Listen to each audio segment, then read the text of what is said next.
오늘 예배 오신 여러분 모두에게 주의 약속의 말씀인 생수의 강이 흘러나는 역사가 있기를 축복합니다. 저는 오늘 읽은 이 본문의 말씀이 굉장히 사모하는 갈망이었습니다. 하나님, 제가 이왕 목사로 부름 받았는데 말씀하신 대로 제 속에서 생수의 강이 모든 사람에게 흘러가는 그런 목사가 되기를 원합니다. 그런데 그게 안 되는 거예요. 말씀은 그렇게 하셨는데 제게 이루어지지 않는 겁니다. 여러분에게는 속에서 생수의 강이 흘러나오나요? 여러분 주변에 있는 사람들을 한번 주목해 보세요. 지금 헤엄치고 있는지, 여러분 속에서 지금 강물이 막 흘러나오면 뭐 젖고 난리가 아니겠죠? 네, 그렇습니까? 아니면 보송보송하게 메말라 있습니까? 네, 아주 사막같이 메말라 있습니까?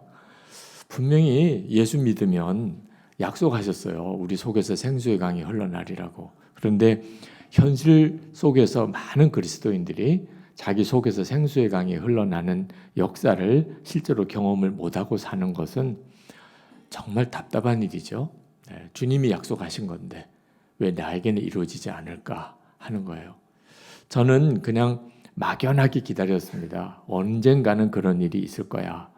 그렇지만 그렇게 기다리다가는 결국은 한 번도 경험 못하고 인생을 끝내게 되더라고요. 근데 하나님이 저에게 깨닫게 하신 것이 우리의 마음에 하나님을 향한 문이 있고 사람을 향한 문이 있는데 이 두 문이 활짝 열려 있어야 된다는 것을 알게 하셨어요. 그때 우리 속에 생수의 강이 흘러나가는 거게 되는 겁니다. 근데 주님을 향한 문도 닫혀 있고 사람을 향한 문도 닫혀 있어서 우리가 성령을 모시고 살면서도 실제로 생수의 강에 흘러가는 삶을 살지 못하는 것이었어요. 그래서 이 두 가지 문이 열리기를 위해서 우리가 시작한 것이 예수 동행 운동입니다. 하나님의 말씀이, 주님의 말씀이 실제로 우리의 삶에 성취되어지는 삶을 사는 것이 정상이거든요.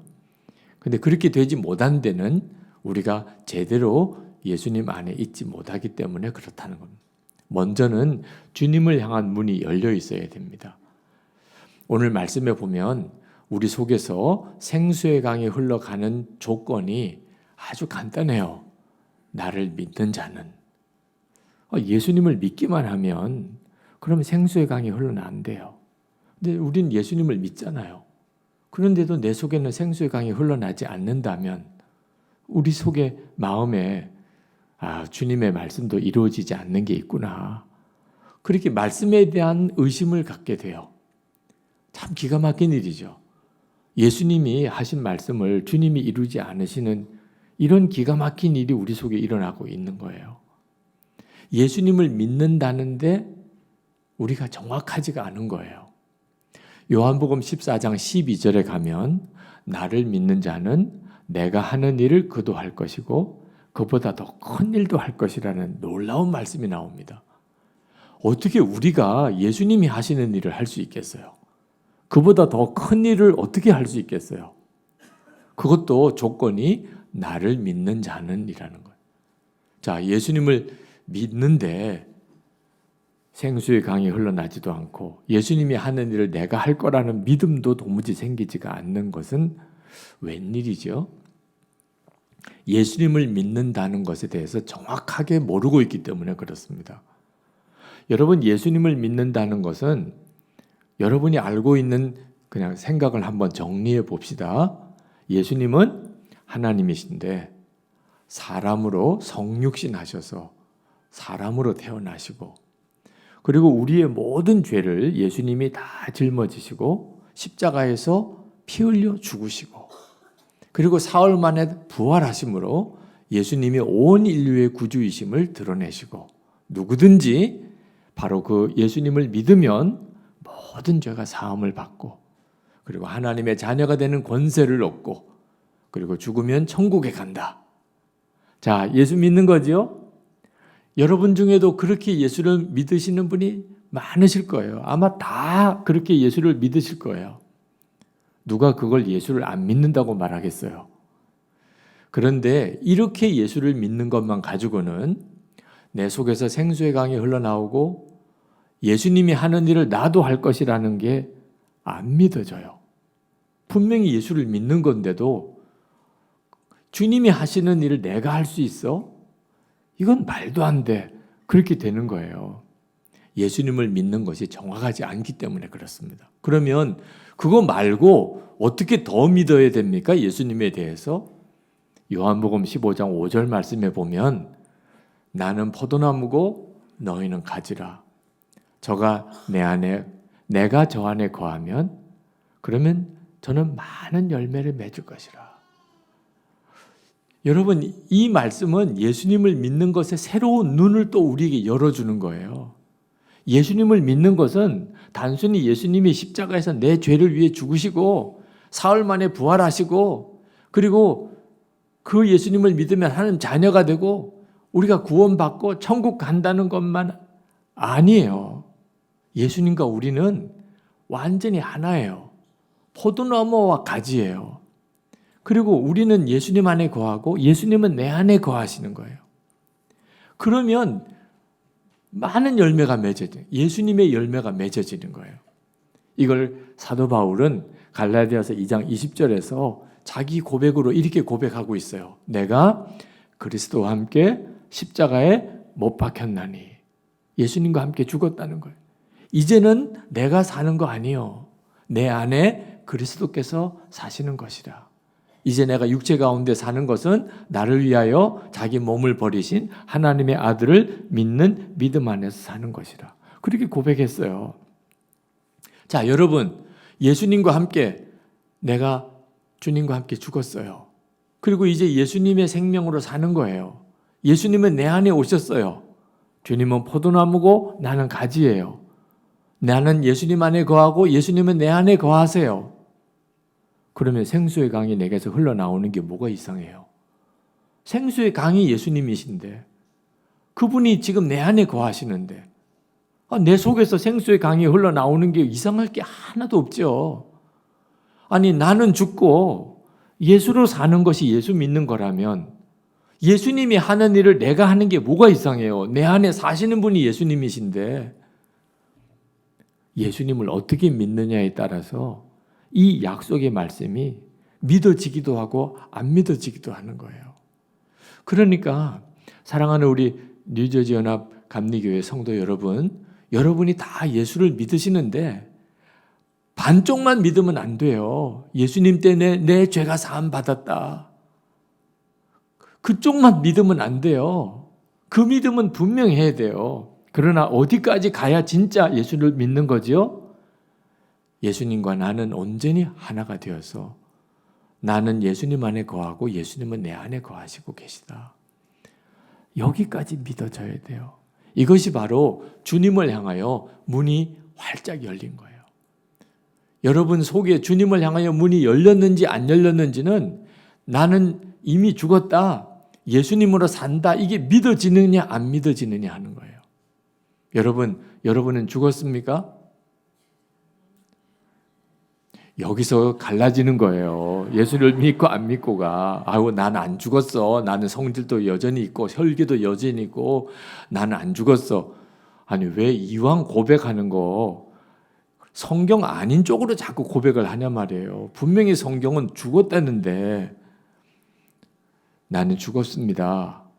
이 고백이요 얼마나 놀라운 역사를 일으키는지. 나는 죽었습니다. 여러분의 가정생활 중에 교회 생활 중에 여러분의 직장생활 중에 나는 죽었습니다. 여러분이 이렇게 고백하는 순간에 주님을 향한 문이 열리는 거예요. 내가 죽었으면 이제 예수님으로 사는 거죠. 우리는 예수님의 생명으로 사는 자예요. 근데 죽지도 않은 사람이 어떻게 예수님의 생명으로 살 수 있겠어요? 내가 안 죽으니까 예수님의 역사가 안 나타나는 거거든요. 그것 때문에 예수님의 사람 제자 훈련이라는 교재가 만들어진 거예요. 내가 정말 죽었는지, 죽었으면 어떻게 도대체 사는 건지 그걸 훈련시켜 드리려고 예수님의 사람 제자 훈련 교재를 만든 거거든요. 또 하나가 있어요. 문이 하나 더 있어요. 사람을 향한 문이 열려야 되는 거예요. 사람을 향하여. 주님을 향한 문은 열렸는데 사람을 향한 문이 닫혀 있으면 생수의 강이 흐를 수가 없어요. 그냥 나는 딱 갇혀 있는 그릇이에요. 그러니까 은혜가 부어져도 내 그릇에 차고 나면 흐르지 못해요. 그냥 넘쳐 없어져 버리는 거예요. 우리나라 속담에 밑 빠진 독에 물 붓기라는 말이 있습니다. 헛수고라는 뜻이에요. 독이 밑이 깨져버려서 밑이 빠졌어요. 그러면 물을 부으면 어떻게 독이 차요? 그냥 계속 물이 흘러나가는 거죠. 그런데 영적으로는 우리 그리스도인들을 정확하게 표현하는 거예요. 우린 밑 빠진 독이에요. 그러니까 하나님의 은혜가 우리에게 흘러 들어오고 그게 사람에게 흘러가는 거예요. 그게 생수의 강이 흐르는 거예요. 많은 성도들이 생수의 강이 흐르지 않는 이유는 사람에게 막힌 담이 있어서 그래요. 사람과 이렇게 딱 꼬인 게 있어요. 싫은 사람이 있는 거예요. 만나기 싫어요, 그 사람하고. 통화 안 한 지가 벌써 오래됐어요. 길거리에서 마주쳐도 외면하고 지나가요. 그 사람 만날까 봐 안 만나게 해달라고 기도도 해요. 제발 안 만나게 해달라고. 완전히 바보같이 사는 거예요. 저희 교회 부목사님 한 분이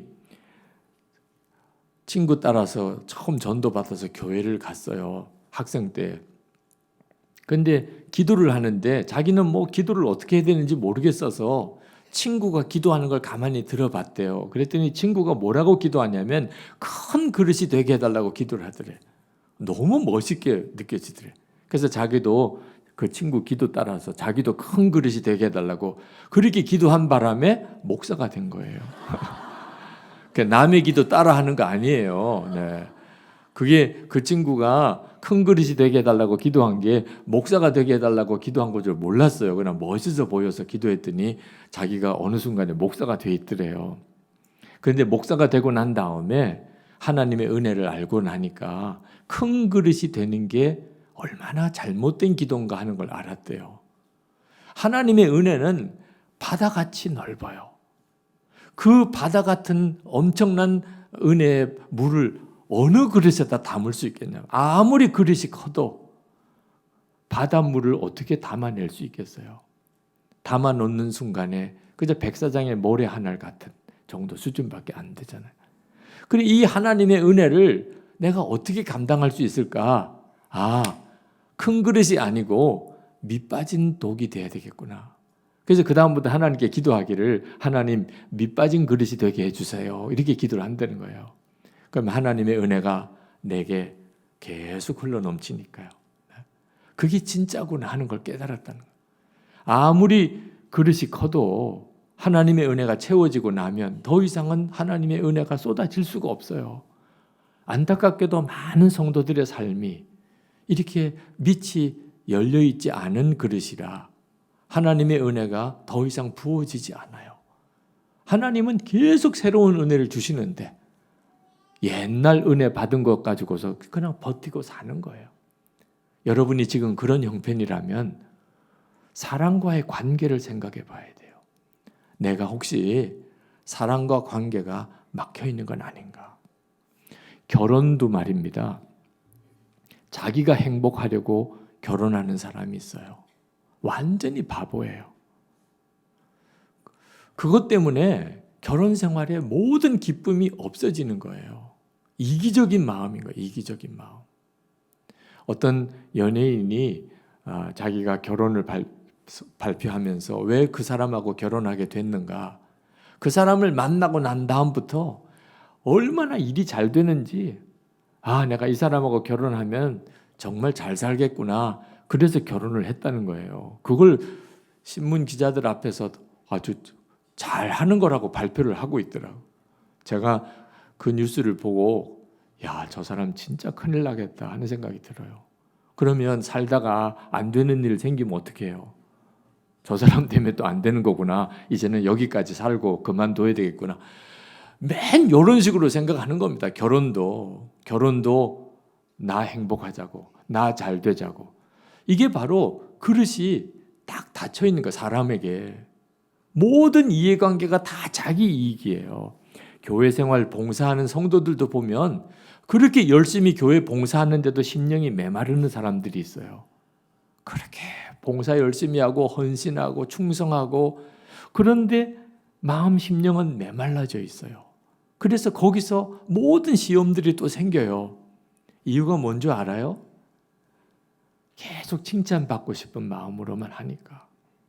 섬겨도 목사님이 알아주고 교인들이 알아주고 잘한다고 칭찬하고 당신이 제일이라고 이런 말 듣고 싶어서 교회 봉사하시는 분들은 봉사하고 섬기면서 심령은 다 메말라져 있어요.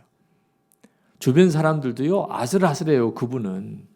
저분은 알아줘야 돼, 저분은 칭찬해줘야 돼, 조금만 뭐라고 말하면 그냥 삐져. 네. 시험 들었다는 말은 신학적으로 정확한 표현이 아니래요. 정확한 표현은 삐졌다는 말이래요. 교회 안에 삐진 사람들이 많아요. 네. 이유는요, 자기가 은혜를 흘려보내는 사람이라는 생각을 못하는 거예요. 계속 받고 싶은 거예요. 인정받고 싶고, 좋은 말 듣고 싶고, 사람들로부터 사랑받고 싶고.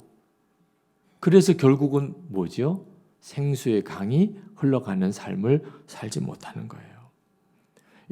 여러분이 정말 예수님을 제대로 믿고 하나님의 말씀이 이루어진 삶을 살려면 사람에게 절대로 문이 막히면 안 돼요. 그래서 예수님께서 말씀하시기를 누가복음 6장 38절에 주라, 그리하면 너에게 줄 것이니 곧 후이되어 누르고 흔들어 넘치도록 하여 너에게 안겨주리라. 여러분이 정말 갈망하는 하나님의 은혜를 후히 주시고 누르고 흔들어 넘치도록 주시는 은혜를 받고 싶으세요? 그러면 주라는 거예요. 자꾸만 받으려고 하면 절대로 이 말씀이 이루어지지 않아요. 문이 닫혀 있으니까, 사람들에게 문이 닫혀 있으니까 하나님이 더 주실 수가 없는 거예요. 여러분 안에 혹시 이렇게 사람들에게 막힌 것이 있다고 생각이 들면 오늘 그 점을 분명하게 여셔야 돼요. 우리가 근본적으로 알아야 할 것은 하나님을 향한 문도 열리고 사람들을 향한 문도 양쪽 다 열려야 비로소 은혜가 흐른다는 겁니다. 용서도 그래요. 용서도. 마태복음 6장 12절에 보면 우리가 우리에게 죄 지은 자를 사하여 준 것 같이 우리 죄를 사하여 주옵시고. 여러분 다 용서하셨나요? 아직도 용서 못한 사람이 있어요? 어떻게 하려고 그래요? 아니, 여러분이 용서 안 하면 하나님도 용서 안 하신다니까요. 그걸 모르는 거예요. 절대 용서할 수 없어. 나 그 사람 절대 용서할 수 없어. 아니, 이건 정말 자기가 하나님 앞에 영원한 그 정죄를 받고 지옥에 가려고 작정한 사람처럼 그렇게 하는.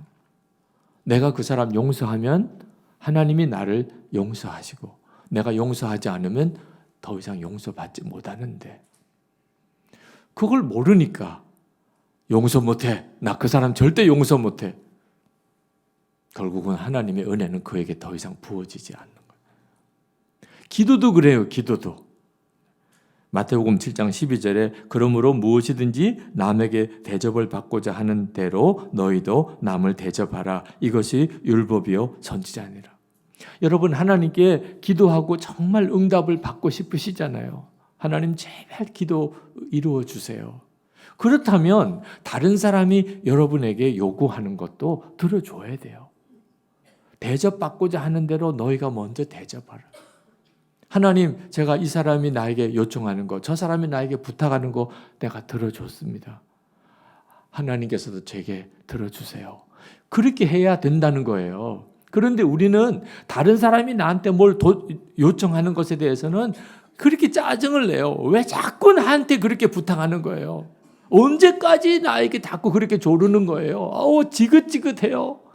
그래서 누가 좀 부담되는 사람 저기서 오면 쓱 딴 길로 가요. 만나면 정말 너무 부담되니까. 가족 중에도 친척 중에도 교인들 중에도 여러분 누가 여러분에게 뭘 도와달라고 뭔가를 어려운 일을 좀 부탁을 하면 명심해야 돼요. 여러분이 그걸 거절하면 할 수 없는 건 할 수 없지만 할 수 있는데도 거절하면 하나님께 내 기도도 들어주지 말라는 뜻과 또 똑같은 거예요. 어떤 분이 10억 부도가 날 그런 어려운 처지에서 교회를 찾아갔어요. 기도하려고. 그랬더니 누가 기도를 먼저 큰 소리로 기도를 막 울고불고 하고 있는 거예요. 가만히 뒤에서 들어보니까 그 사람은 100만 원이 없어요. 하나님 100만 원이 있어야 돼요. 100만 원이. 얼마나 큰 소리로 기도하는지. 근데 이 사람이 지갑 속에 사업을 크게 하는 사람이라 100만 원이 있었어요. 지갑에. 그래서 100만 원 수표를 가지고 그 기도하는 사람 옆에 가서 어깨를 툭툭 쳤어요. 얼마나 놀랬겠어요. 기도를 하는데 누가 어깨를 치니까. 깜짝 놀라서 보니까는 100만 원 수표를 주면서 가져가서 해결하세요. 이 사람이 얼마나 놀랬겠어요. 아니 세상에 교회 와서 기도하는데 갑자기 100만 원 수표가 생겼으니 너무 감사하다고 좋아서 나갔어요. 이제 예배당에 혼자 있었습니다. 그래서 하나님께 기도했어요. 하나님, 이제는 내 기도에만 집중해 주시옵소서. 지금 자기는 10억이 필요해, 10억이. 근데 저 사람 기도 때문에 하나님이 막 헷갈릴 것 같아. 그래서 일단 그 사람 보내놓고 그리고 자기 기도를 하나님께 드려야 되겠다 생각을 했다. 누가 뭐 만들어낸 이야기겠지만 그게 바로 기도의 원리예요.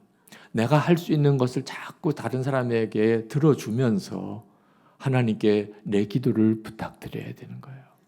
근데 다른 사람이 기도는 다 짜증내면서 다른 사람이 부탁하는 것은 다 싫어하면서 왜 하나님께는 응답해 달라고 하는 거죠? 사람에게 문이 안 열려 있으면 하나님도 나에게 부어주실 수가 더 이상 없다는 거예요. 마태복음 25장 40절에 임금이 대답하여 이르시되 내가 진실로 너에게 이르노니 너희가 여기 내 형제 중에 지극히 작은 자 하나에게 한 것이 곧 내게 한 것이니라. 여러분이 정말 주님을 만나고 싶나요? 그러면 여러분 주변에 지극히 작은 자를 보아야 돼요. 그 사람을 통해서 주님이 여러분을 만나고 계십니까? 그런데 지극히 작은 자는 내게는 관심도 없고 그냥 도와드려야만 되는 사람이고 나에게 아무 힘도 안 되고 여러분 그 사람에게서 주님을 만나지 못하면 여러분은 주님과 동행한다는 말 자체가 의미가 없는 거예요. 그러니까 사람을 향하여 내가 어떤 태도를 갖느냐 하는 것은 주님의 약속의 말씀이 성취되고 안 되고의 결정적인 차이입니다. 제가 선한목자교회 부임했을 때 교회가 빚이 많았어요. 큰 예배당을 건축하다가 중간에 그만 부도 위기에 처해서 담임 목사님 사임하고 제가 그 후임으로 갔는데 빚이 100억이고 또 대우건설에 갚아야 될 게 60억이고 교인은 1000명도 안 되고 한 200억은 더 있어야 예배당 공사가 마무리가 되고 이건 정말 불가능한 상황이더라고요. 그렇게 빚이 많은데 예배당이 크다고 도와달라는 전화는 많이 와요. 어느 날 어느 목사님이 전화를 했는데 받아보니까 어려운 사정을 막 이야기해요. 그래서 제가 중간에 말씀하다가 제가 끊었어요. 목사님 죄송한데요. 결국은 돈이 필요해서 도와달라는 거죠. 그랬더니 그 목사님이 뭐 사실 솔직히 그런 이야기입니다. 그러시다. 목사님 죄송하지만 우리도 지금 죽을 것 같아요. 지금 우리도 빚이 얼마나 많은지 몰라. 우리가 도와드릴 수 없어요. 죄송해요. 그리고 끊었어요. 근데 그때 제 마음속에 주님이 책망을 하시는 거예요. 야, 넌 어찌 그렇게 거지 같으냐? 죽겠어요, 우리도. 우리도 못 살겠어요. 이런 말은 누가 하는 거예요, 주로? 진짜 죽을 것 같아. 야, 너는 정말 예수님의 생명으로 산다 그러면서 내가 너의 주님이라고 그래놓고 너는 어찌 그렇게 내 자존심을 그렇게 뭉개냐? 우리도 죽을 것 같아. 우리도 없어요. 우리도 빚만 많아요. 너 어떻게 말을 해도 그렇게 하냐? 제가 가만히 보니까 제가 그렇게 말을 하고 있는 거예요. 그래서 제가 그 목사님에게 다시 전화를 드렸어요. 목사님 너무 죄송해요. 아까 제가 정말 저희 교회 형편도 쉽지 않아서 나도 모르게 그렇게 말씀을 드린 거. 목사님 너무 죄송해요. 우리가 목사님의 어려움을 다 해결해 드릴 수는 없겠지만 저희들이 할 수 있는 데까지는 도와드릴게요. 그러나 다른 데도 도움을 좀 받으셔야 될 것 같습니다. 우리가 재정부를 의논해서 우리가 도울 수 있는 게 얼마나 되는지를 보내드리겠습니다. 그러고는 전화를 끊었어요. 너무 미안하다고. 그런데 일본에 있는 어느 형제교회, 우리 교회에서 파송한 선교사님이 개척한 교회에 예배당을 구입을 해야 되는데 20억이 드는 예배당이에요. 근데 15억은 어떻게 마련했는데 5억이 모자라는 거예요. 이거 5억을 지불을 못하면 15억이 다 날아가게 생겼어요. 다급하게 도와달라는 전화가 왔어요. 우리는 도울 방법이 없어요. 우리도 빚이 100억이에요. 근데 기도하는데 100억이나 105억이나 이런 생각이 드는 거예요. 어차피 우리는 갚을 방법이 없어요. 우리 지금 교회에서. 그래서 하나님 앞에 100억 갚아주세요. 100억 갚아주세요. 그러고 있었어요. 그런데 그걸 100억 갚아주세요를 105억 갚아주세요. 그 뭐 달라질 게 없잖아요. 우리 은행에다 5억 더 빌려가지고 일본에다가 도와주고 하나님 앞에 기도 제목만 5억 더 붙이면 뭐 달라질 게 아무것도 없더라고. 그래서 장로님들에게 이야기를 했더니 장로님들이 그러면 되겠다네. 야, 그 목사의 그 장로님이네. 그죠? 아마 되는 교회는 그래서 되나 봐요. 그래가지고 5억을 더 빌려가지고 일본에다가 도와줘. 일본은 뭐 정말 좋아서 난리가 났어요. 우리는 빚이 5억 더 늘었어요. 근데 지난 15년 세월을 가만히 돌아보니까 그때 하나님 앞에서 그렇게 한 것 때문에 우리 힘으로 도무지 감당할 수 없는 재정적인 엄청난 어려운 짐을 하나님이 다 해결해 주신 것 같아요. 진짜 누르고 흔들어 넘치도록 채워주신 거더라고. 우리가 어떤 때에 어떻게 했는지를 하나님이 아시니까 그렇게 하신 것 같아요. 여러분, 한번 가만히 생각해 보세요. 이렇게 꼬여든 사람이 있습니까? 아직도 풀지 못한 관계가 있습니까? 어떤 사람은 진짜 만나기 싫은 사람이 있습니까? 그러면 여러분도 은혜를 못 받아요. 생수의 강은 더 이상 흘러가지 않아요. 이건 진짜 바보 같은 일이에요. 이제 풀어야 돼요. 전화할 수도 있어요. 그냥 용서해 달라고. 그동안 제가 잘못한 거 용서해 달라고. 그렇게만 하면 돼요. 거기다 또 한마디 더 붙이면 더 이상 더 꼬여 들어가요. 그냥 용서해 달라. 그쪽에서 어떻게 이야기를 하든지 아멘으로 받아요. 그러면 하나님이 다 여러분에게 채워주세요. 만나기 싫은 사람 찾아가야 될 형편이면 찾아가요. 메일로 써도 돼요. 일단 여러분 마음에서 묶인 거는 풀어야 돼요. 그거 나중에 주님 앞에 가서 주님 앞에 이렇게 쭉 줄 섰는데 그때 생각이 나요. 원수된 사람이 있었던 거. 진짜 그때는요, 정말 얼굴이 사색이 됩니다. 하나님은 여러분을 구원하려고 독생자까지 주셔서 여러분의 생명을 구원하시고 그 주님을 만나러 가서 있는데 여러분은 누구를 용서 못했고 여러분은 어떤 사람과 관계 깨어진 거 회복을 안 하고 있고 어떻게 감당하려고 그래요, 그 자리를. 여기서부터 풀면 여기서부터 여러분이 경험해요. 은혜가 흐른다는 걸. 생수의 강이 흘러간다는 걸. 여러분의 삶 속에 주님을 향한 문도 활짝 열리고 사람을 향한 문도 열리고 교회도 생수의 강이 흐르는 역사를 감당하고 여러분 자신도 그리 되기를 축복합니다. 기도하겠습니다. 하나님이 사랑하시는 뉴저지 연합감리교회 왔습니다. 주일 예배를 함께 드리며 주님의 마음을 같이 나누었습니다. 말씀하신 것은 그대로 이루어지는 걸 믿습니다. 주님을 믿으니 우리 안에서 생수의 강이 흘러 넘치게 하소서.